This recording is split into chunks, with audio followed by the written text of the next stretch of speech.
લગ્નના બહાને છેતરપિંડી કરતી લૂંટેરી દુલ્હન આખરે પોલીસના સકંજામાં આવી ગઈ છે।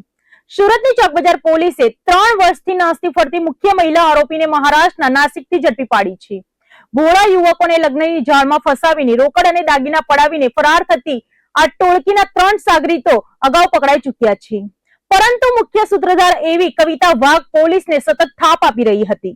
સુરતના ચોકબજાર પોલીસ સ્ટેશનમાં જાન્યુઆરી 2023માં નોંધાયેલી એક ફરિયાદના આધારે પોલીસે મોટી સફળતા મેળવી છે। લગ્ન કરવા ઈચ્છતા એક ફરિયાદીએ હર્ષદ પ્રજાપતિ અને મોમિન ઘાંચી નામના શખ્સોનો સંપર્ક કર્યો હતો। આ વચેટિયાઓએ ફરિયાદીની મુલાકાત મહારાષ્ટ્રની કવિતા સુનિલ વાઘ સાથે કરાવી હતી। ફરિયાદીએ કવિતા પસંદ પડતા સુરત ખાતે હિન્દુ શાસ્ત્રોક્ત વિધિ મુજબ લગ્ન કરવામાં આવ્યા હતા। આ લગ્નના ખર્ચે અને દલાલી પેટે ફરિયાદી પાસેથી કટકે 1.5 લાખ રૂપિયા રોકડા, 8,500 દલાલી અને 10,000 રૂપિયા ભાડા પેટે પડાવવામાં આવ્યા હતા। લગ્ન બાદ કવિતા માત્ર 4-5 દિવસ સાસરીમાં રહી અને પછી વતન જવાનું બહાનું કાઢ્યું હતું। ફરિયાદી જ્યારે પત્ની કવિતાને નાસિક બસ સ્ટેશન સુધી મૂકવા ગયા ત્યારે તે કપડાં બદલવાને બહાને બહેનપણીના ઘરે ગઈ હતી અને પછી ક્યારેય પરત ન આવી। તે પોતાની સાથે લગ્નમાં મળેલી કિંમતી સાડીઓ અને દાગીના સહિત આશરે 34,500 નો મુદ્દામાલ લઈને નાસી છૂટી હતી। આ કેસમાં અગાઉ 3 આરોપીઓ ઝડપાઈ ચૂક્યા હતા, ત્યારે હવે મુખ્ય આરોપી કવિતાને નાસિકથી પકડી પાડીને ચોકબજાર પોલીસે જેલના સળિયા પાછળ ધકેલી દીધી છે।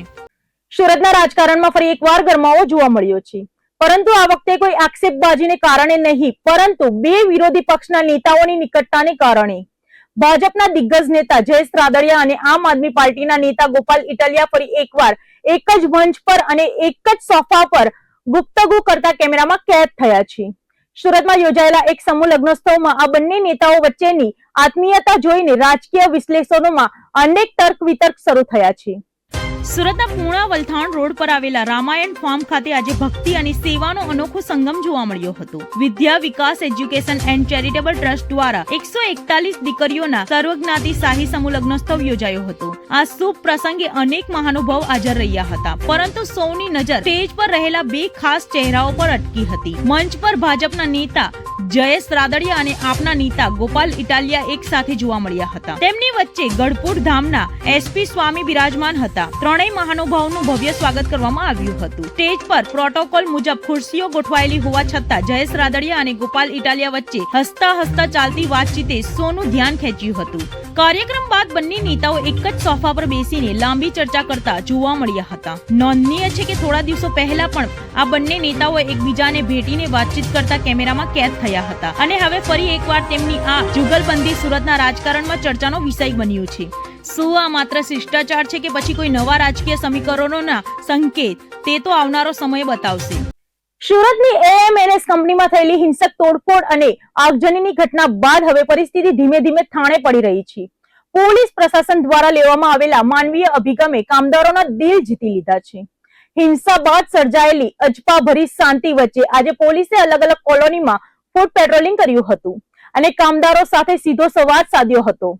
ખાસ વાત એ છે કે પોલીસે માત્ર કાયદો જ નહીં પણ માનવતા પણ બતાવી હતી। હજી ગઈકાલ સુધી જ્યાં પથ્થરમારો અને આગજનીના દ્રશ્યો હતા, ત્યાં જ પોલીસ અને કામદારો વચ્ચે ભાઈચારાના દ્રશ્યો જોવા મળ્યા છે। એએમએનએસ કંપનીમાં થયેલી તોડફોડ બાદ પોલીસ એક્શન મોડમાં છે, પરંતુ આ વખતે પોલીસનો અંદાજ કંઈક અલગ છે। પોલીસ અધિકારીઓએ વિવિધ કામદાર કોલોનીઓની મુલાકાત લીધી હતી અને શ્રમિકો સાથે બેસીને તેમની સમસ્યાઓ સાંભળી હતી। પોલીસ તમારો મિત્ર છે, દુશ્મન નહીં, આ મંત્ર સાથે પોલીસે કામદારોને શાંતિ જાળવવા અપીલ કરી હતી। એટલું જ નહીં, જરૂરિયાતમંદ કામદારોને અનાજની કીટનું વિતરણ પણ કરવામાં આવ્યું હતું। પોલીસે સ્પષ્ટ શબ્દોમાં ચેતવણી પણ આપી છે કે જો કોઈ કાયદો હાથમાં લેશે તો તેમની સામે કડક કાર્યવાહી કરવામાં આવશે, પરંતુ શાંતિપૂર્ણ રીતે કામ કરનારાઓને તમામ સુવિધાઓ મળી રહે તેવા પ્રયાસો પણ ધરાયા છે। પોલીસની આ સકારાત્મક અને સંવેદનશીલ અભિગમથી કામદારો ભારે પ્રભાવિત થયા છે। કોલોનીમાં પેટ્રોલિંગ કરી રહેલા પોલીસ જવાનોનું કામદારોએ તાળીઓના ગડગડાટથી સ્વાગત કર્યું હતું અને ખાતરી આપી હતી કે તેઓ હવે શાંતિપૂર્ણ રીતે કામ કરશે। હાલ આ વિસ્તારમાં ચુસ્ત પોલીસ બંદોબસ્ત છે, પરંતુ તણાવની જગ્યાએ હવે વિશ્વાસનું વાતાવરણ જોવા મળી રહ્યું છે।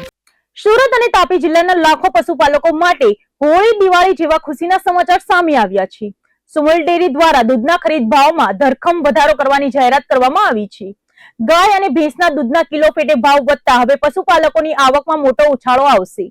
આ નિર્ણયથી અંદાજે 2.5 લાખ જેટલા પશુપાલકોને સીધો આર્થિક ફાયદો થવા જઈ રહ્યો છે। દક્ષિણ ગુજરાતના પશુપાલકો માટે સુમુલ ડેરીએ મબલક ભેટ સોગાદ આપી છે। સુરત અને તાપી જિલ્લાના 2.5 લાખથી વધુ પશુપાલકોના હિતમાં મોટો નિર્ણય લેતા દૂધના ખરીદ ભાવમાં વધારો કરવામાં આવ્યો છે। પશુ આહારના વધતા ભાવ અને મોંઘવારી વચ્ચે પશુપાલકોને આ નિર્ણયથી મોટી રાહત મળી છે। ગાયના દૂધના ભાવમાં કિલો ફેટે 20 રૂપિયાનો વધારો કરવામાં આવ્યો છે। પહેલા ગાયના દૂધનો ભાવ કિલો ફેટે 830 રૂપિયા હતો, જે હવે વધીને 850 રૂપિયા થયો છે। તેવી જ રીતે ભેંસના દૂધના ભાવમાં પણ કિલો ફેટે 10 રૂપિયાનો વધારો કરાયો છે। ભેંસના દૂધના ભાવ જે પહેલા 870 રૂપિયા હતો તે હવે 880 રૂપિયા સુધી પહોંચ્યો છે। આ ભાવ વધારાને કારણે સુરત અને તાપી જિલ્લાના પશુપાલકોને વાર્ષિક અંદાજે 50 કરોડ રૂપિયાનો સીધો આર્થિક ફાયદો થશે। સુમુલ ડેરીના આ નિર્ણયને પશુપાલકો અને સહકારી ક્ષેત્રના અગ્રણીઓએ આવકાર્યો છે। સુમુલના પૂર્વ ડિરેક્ટર જયેશ પટેલે જણાવ્યું છે કે પશુપાલકો આર્થિક રીતે સદ્ધર બને તે હેતુથી આ ભાવ વધારો અમલી બનાવવામાં આવ્યો છે। સુમુલ મેનેજમેન્ટ તરફથી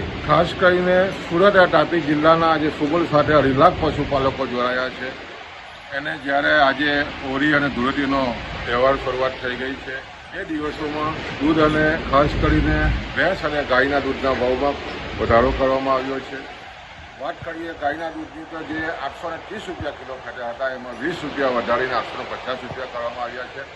એ જ રીતે ભેંસના દૂધમાં પણ જે રીતે 870 રૂપિયા હતા એ વધારીને 10 રૂપિયા વધારીને 880 કરવામાં આવ્યા છે।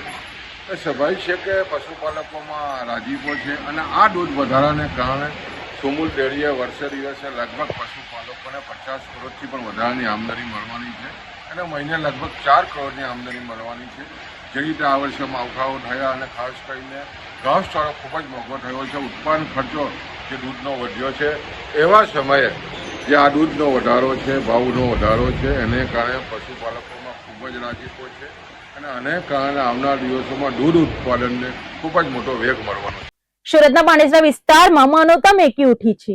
છત્રપતિ શિવાજી મહારાજની જન્મજયંતિના પવિત્ર અવસરે આવાસ સેવાભાવી સંસ્થા દ્વારા ભવ્ય રક્તદાન શિબિર અને ફ્રી ચેકઅપ કેમ્પનું આયોજન કરવામાં આવ્યું હતું। પાંડેસરાના કલ્યાણ કુટીર ખાતે યોજાયેલા આ કાર્યક્રમમાં રક્તદાતાઓએ ઉત્સાહભેર ભાગ લીધો હતો। શિવાજી મહારાજની જયંતિ નિમિત્તે સુરતના પાંડેસરા સ્થિત કલ્યાણ કુટીર સેવાનું કેન્દ્ર બન્યું છે। આવાસ સેવાભાવી સંસ્થા દ્વારા આયોજિત એક મહારક્તદાન શિબિરમાં સવારથી જ યુવાનો અને સ્થાનિક રહીશો રક્તદાન કરવા ઉમટી પડ્યા હતા। આ સંસ્થા છેલ્લા 18 વર્ષથી સતત બ્લડ કેમ્પ અને વિવિધ સામાજિક કાર્યો કરીને જરૂરિયાતમંદોની વહારે આવી રહ્યા છે। આ ભગીરથ કાર્યમાં ઉધના, પાંડેસરા, નીલગિરી, લિંબાયત અને ડિંડોલી વિસ્તારના નાના મોટા સામાજિક ગ્રુપનો પણ પૂરો સાથ સહકાર મળી રહ્યો છે। રક્તદાનની સાથે સાથે આરોગ્ય તપાસ કેમ્પનું પણ આયોજન કરવામાં આવ્યું હતું। સંસ્થાના હોદ્દેદારોએ જણાવ્યા મુજબ આ વર્ષે 200 થી 250 જેટલી બ્લડ બોટલ એકત્ર કરવાનો લક્ષ્યાંક રાખવામાં આવ્યો છે। ઉલ્લેખનીય છે કે આવાસ સેવાભાવી સંસ્થા માત્ર રક્તદાન જ નહીં પરંતુ જ્યારે કોઈ પરિવાર પર દુઃખની ઘડી આવે ત્યારે મૃતદેહ રાખવા માટે સબપેટી એટલે કે ફ્રીઝર બોક્સની સેવા પણ વિનામૂલ્યે પૂરી પાડે છે। શિવાજી મહારાજના આદર્શોને જીવનમાં ઉતારીને આ સંસ્થા જે રીતે સેવા યજ્ઞ ચલાવી રહી છે તેને ચોમેરથી બિરદાવવામાં આવી રહ્યું છે। મારું નામ જયવંત ખેરનાર છે। હું આવાસ સેવાભાવી ટ્રસ્ટનો પ્રમુખ છું। આજે કલ્યાણ કુટીર ખાતે મહારક્તદાન શિબિર અને હેલ્થ ચેકઅપનું કેમ્પ કરવામાં આવ્યું છે। આ રક્તદાન કેમ્પ છત્રપતિ શિવાજી મહારાજની જન્મ જયંતિ નિમિત્તે કલ્યાણ કુટીર ખાતે કરવામાં આવ્યું છે। આવાસ સેવાભાવી ટ્રસ્ટ દર વર્ષે રક્તદાન કેમ્પનું આયોજન અલગ અલગ વિસ્તારોમાં કરે છે। છેલ્લા કેટલા વર્ષથી તમે આયોજન કરો છો અને એના સિવાય કયા સામાજિક કાર્યને પ્રોત્સાહન આપો? આવાસ સેવાભાવી ટ્રસ્ટ દ્વારા 18 વર્ષથી બ્લડ ડોનેશન કેમ્પ કરવામાં આવે છે જેમાં ઉધના, પાંડેસરા, નીલગિરી, લિંબાયત, ડિંડોલીના અનેક નાના મોટા ગ્રુપોનો સાથ સહકાર હોય છે। એની સાથે આવાસ સેવાભાવી ટ્રસ્ટ દ્વારા વિનામૂલ્યે ડેડ બોડી રાખવા માટે સબપેટી આપવામાં આવે છે। જે કોઈનો એક્સિડન્ટ થયો હોય એ એક્સિડન્ટમાં કાયદાકીય સલાહ સહકાર આપવામાં આવે છે। લેટ્રિન ચેર વોકર જેવી સામાજિક કામો કરવામાં આવતા છે। આશરે કેટલી બોટલોનો ટાર્ગેટ છે? બ્લડ ડોનેશનમાં કોઈ ટાર્ગેટ નહીં હોય। બ્લડ ડોનેશનમાં તમે જેટલી યુનિટ કરો એ કોઈનો જિંદગી બચાવે।